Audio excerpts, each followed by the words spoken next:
Catholic അപ്ഡേറ്റ്സിലേക്ക് സ്വാഗതം. ആദ്യം പ്രധാന വാർത്തകൾ. സമാധാനത്തിനായി നമുക്ക് ശബ്ദമുയർത്താം, മാർപ്പാപ്പ. കൊങ്കോയിൽ ഇസ്ലാമിക് സ്റ്റേറ്റ്സ് 5 ക്രൈസ്തവരെ കഴുത്തറുത്ത് കൊലപ്പെടുത്തി. കഴിഞ്ഞ വർഷം കൊല്ലപ്പെട്ടത് 3490 നൈജീരിയൻ ക്രൈസ്തവർ.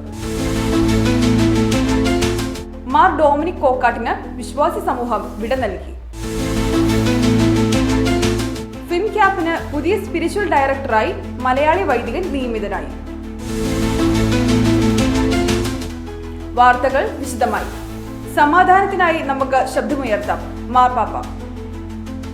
സമാധാനത്തിനായി നമ്മൾ ശബ്ദമുയർത്തണമെന്നും വളരെയധികം പ്രാർത്ഥിക്കണമെന്നും ലിയോ 14 പാപ്പ മധ്യപൂർവേഷ്യയിലെ സ്ഥിതികളെക്കുറിച്ചുള്ള മാധ്യമപ്രവർത്തകരുടെ ചോദ്യങ്ങൾക്കുള്ള മറുപടിയായിട്ടാണ് പാപ്പ ഇങ്ങനെ പറഞ്ഞത്.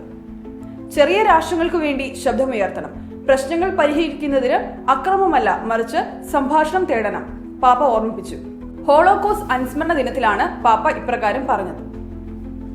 കൊങ്കോയിൽ ഇസ്ലാമിക് സ്റ്റേറ്റ്സ് 5 ക്രൈസ്തവരെ കഴുത്തറുത്ത് കൊലപ്പെടുത്തി.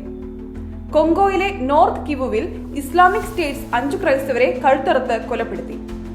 ദൈവത്തിന് സ്തുതി എന്ന വാക്കുകളോടെ തീവ്രവാദികൾ തന്നെയാണ് ഇക്കാര്യം അറിയിച്ചത്. മനുഷ്യ മനസാക്ഷി ഞെട്ടിച്ച ഈ ദാരുണ സംഭവത്തോടെ അനേകം പേർ ഗ്രാമം വിട്ടുപോയി. സമീപകാലങ്ങളിലായി കൊങ്കോയിൽ ക്രൈസ്തവരുടെ എണ്ണം വർദ്ധിച്ചുകൊണ്ടാണ് ഇരിക്കുന്നത്. അതിന് തടയിടാൻ വേണ്ടിയാണ് ഇസ്ലാമിക തീവ്രവാദികൾ ഇത്തരത്തിലുള്ള ഭീകരാന്തരീക്ഷം സൃഷ്ടിച്ചത്. ആഫ്രിക്കൻ രാജ്യമാണ് ഡെമോക്രാറ്റിക് റിപ്പബ്ലിക് ഓഫ് കൊങ്കോ. കഴിഞ്ഞ വർഷം കൊല്ലപ്പെട്ടത് 3490 നൈജീരിയൻ ക്രൈസ്തവർ. കഴിഞ്ഞ വർഷം കൊല്ലപ്പെട്ടത് 3490 നൈജീരിയൻ ക്രൈസ്തവരാണെന്നാണ് റിപ്പോർട്ട്. ലോകത്ത് മറ്റെവിടെയും കൊല്ലപ്പെട്ടതിനേക്കാൾ കൂടുതൽ ക്രൈസ്തവർ നൈജീരിയയിലാണ് കൊല്ലപ്പെട്ടിരിക്കുന്നത് എന്നാണ് ഈ കണക്ക് പറയുന്നത്.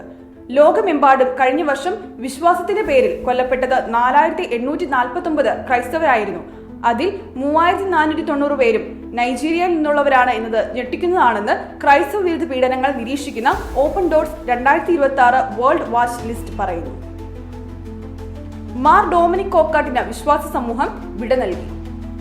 ഗോരഖ്പൂർ സീറോ മലബാർ രൂപതയുടെ പ്രഥമ മെത്രാൻ മാർ ഡൊമിനിക് കോക്കാട്ടിന് വിശ്വാസി സമൂഹം കണ്ണീരോടെ വിട നൽകി.